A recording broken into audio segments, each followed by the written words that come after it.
I imagine that many of you have heard at one point or another what is colloquially referred to as a land acknowledgement.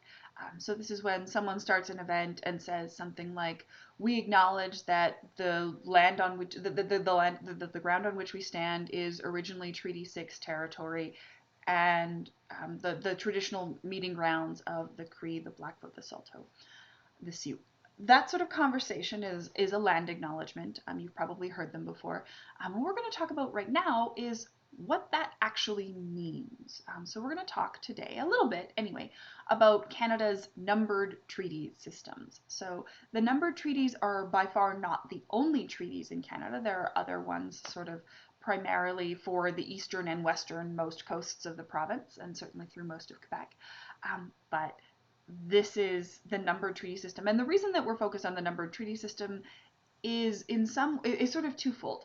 First of all, it lets us sort of talk about the systematic attempts to create treaties. So numbered treaties are created sort of in a block because the government said, "Oh my goodness, we need access to this land and we need it now." So you have 11-ish. The sort of numbering system gets a bit confused because there are groups that sign on to, for example, Treaty 6 4 years after Treaty 6 was negotiated. So it's a little more complicated than saying there's 11. But there's 11 treaties negotiated in the span of about 25 years. So it happens really, really quickly. And they're all done sort of with the same intention. So there's that sort of piece about the number of treaties represent this sort of block attempt to do this thing. The other reason that we're talking about it is very simply geographic. If you've ever heard a land acknowledgement at MacEwan, you will hear a discussion that we stand on Treaty 6 land. And I think that it's really, really important for us sort of working at an institution on Treaty 6 territory to be able to talk about Treaty 6 in particular. So in order for you to get a sense of Treaty 6, we're going to talk about the numbered treaties in general. That means that we're going to do a little bit more specifics on Treaty 6. It is somewhat different from a lot of other from other numbered treaties. I'm not really going to dig into like the specifics of each treaty. That is a way more in-depth study than we can do in this class. What you sort of need to understand, roughly speaking, is that the intention of negotiating the numbered treaties was to create sort of a relatively consistent framework for Indigenous sort of treaty negotiation. This is another place where I'm referring you to your PowerPoint presentation because there's a couple of slides in there that are related to this. The first of those is a map of where in Canada those number treaties affect. And the second thing is the actual literal terms of Treaty 6. And that sort of includes a conversation about in exchange for all of this land are for the privileges of grants to Her Majesty. I'm reading this off of my slides now. Grants to Her Majesty the Queen and her successors forever all their rights, titles, and privilege whatsoever to the lands, included within the following limits. So this sort of very sort of broad transfer of ownership and power in exchange for the following terms, and those are listed pretty specifically. I'm not going to sort of dig into them right in this video because you're going to read them. What I usually ask students to do when I get to do this in person is to look at those Treaty 6 terms and to look at what they're giving up, both in terms of geographically and in terms of the degree of control that they're giving up, and think about whether or not that seems like fair compensation. Okay, so one of the ways that we sort of talk about this is in terms of what the value of the land is. So Treaty 6 covers most of the land that becomes sort of Leduc's oil wells, which means that in a lot of ways those land title transfers from Treaty 6 are really important for all of Alberta's resource revenue. We're talking about all of Alberta's farmland is treaty land, not necessarily just Treaty 6. There's Treaty 11, there's Treaty 4 and 5 in the south.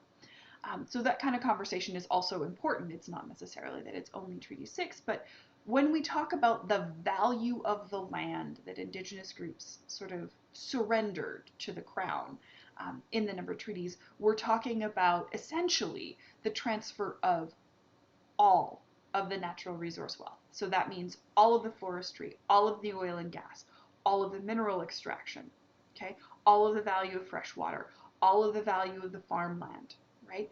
All of the tourism value of places like Banff, Jasper, that kind of thing. So when we sort of talk about what this land is worth, there's a huge economic argument, and then there's this other argument that exists about, and we'll get into sort of confederation a little bit later on, but can you really talk about a unified country between Ontario and on the land that sort of exists between Ontario and British Columbia, which are the two existing sort of true colonies of North America at the time of Confederation, when you have land owned, occupied, and controlled by a whole lot of different Indigenous groups in the middle? And the answer really is that you can't, especially not when that land is also under threat, and we sort of talked about this already, from the United States to the south, right? In order to sort of mount that effective defense and that effective strategization, there's a need for that sort of whole block of land to be under relatively similar kind of ideas. So when we talk about treaty negotiation, there's a couple of things that I want to sort of dig into more around process and less around details. So one of the things, and we've sort of talked about this when we talked about ethnocentrism around the privileging of written culture, one of the things that we're talking about is trying to manage very, very, very high level negotiations between parties that don't share a language and don't share a cultural understanding in terms of a legal system. Okay, so if we talked about who would negotiate, oh, hello, kitten, who would negotiate this kind of international treaty today, you would be talking about, for example, interpreters who had trained their entire lives to be able to translate one language to another to include legal conversations. And that isn't really what happened, because those people didn't exist when these treaties were negotiated. Like, not a thing. Those people don't exist. So what you have instead are missionaries. You have people who sort of have grown up in both cultures.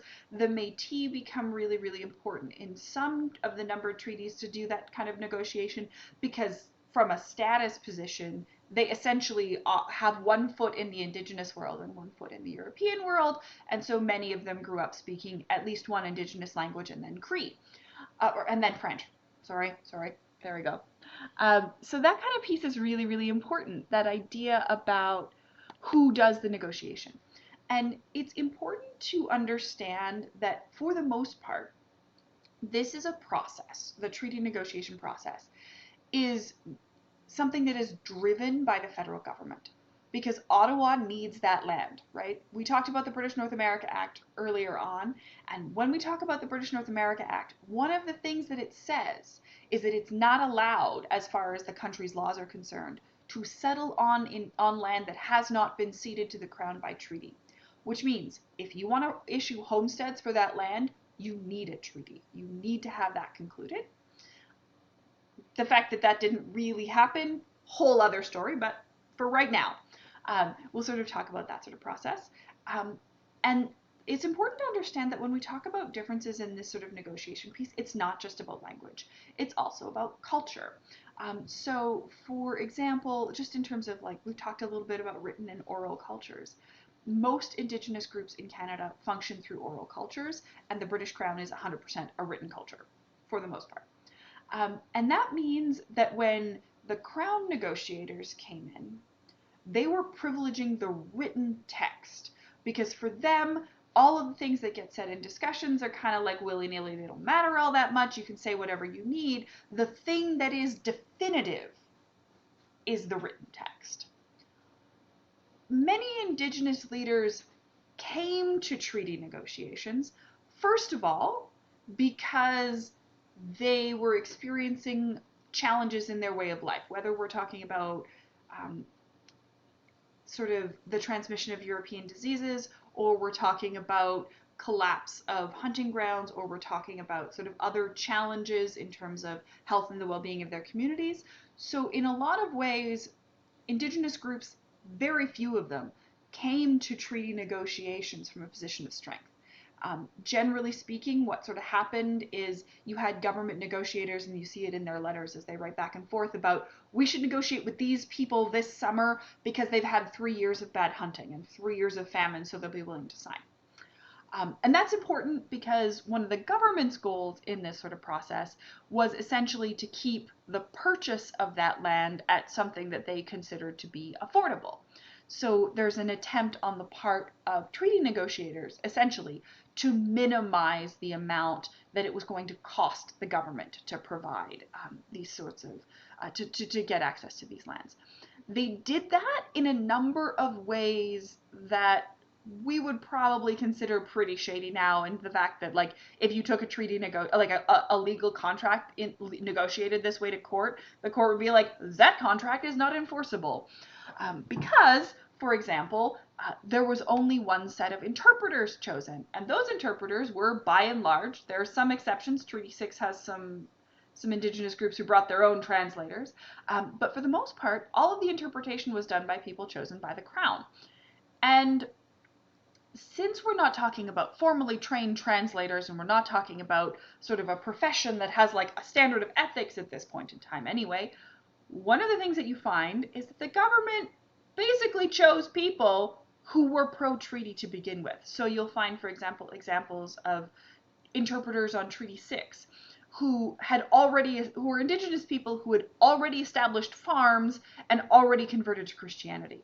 And at that point, they're pro-treaty because that's the lifestyle that they're already living. They think this is a good thing and this is a good way to go. And so when they translate, they're translating things in ways that favor the government position. And it's not inappropriate for the government to do that in terms of like winning or getting what they want in negotiations. But it does mean that we're not necessarily talking about an even-footed negotiation. That said, another challenge and another difficulty with sort of with talking about treaties is that it is often discussed as though treaties are something that happened to Indigenous people. So the government showed up with this document and told Indigenous groups to sign it, and they didn't get to sort of have any say in the content of that document. That is very much what the government wanted to do. Very much what the government wanted to do, and it's not at all what happened. So if, for example, you look at the terms of Treaty 6, which are in your PowerPoint presentation for this unit, you'll find this listing down at the very bottom about a medicine chest.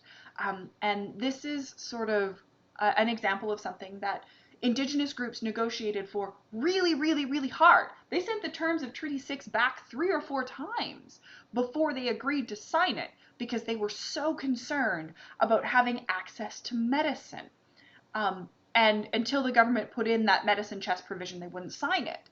And that's a really interesting kind of conversation. And it's one of the things that I think it's really important to sort of communicate to students is that as much as we have this sort of background of ethnocentrism and all of this background of all kinds of things that are really not okay to have done in relation to Canada's Indigenous population, they're not passive recipients. They are active, and there's some really, really, really great examples of very strong leadership on the part of Indigenous groups across the country in negotiating these numbered treaties that are largely in response to what they understand their position to be. So, for example, when Treaty 6 is being negotiated, that medicine chest is provision is really, really, really important, partially because Indigenous groups at the time had been really seriously ravaged by disease. And so there's this sort of concern about medical assistance that is top of mind. We could say a ton more about Treaty 6, but that is sort of the I guess, nuts and bolts of that treaty for right now.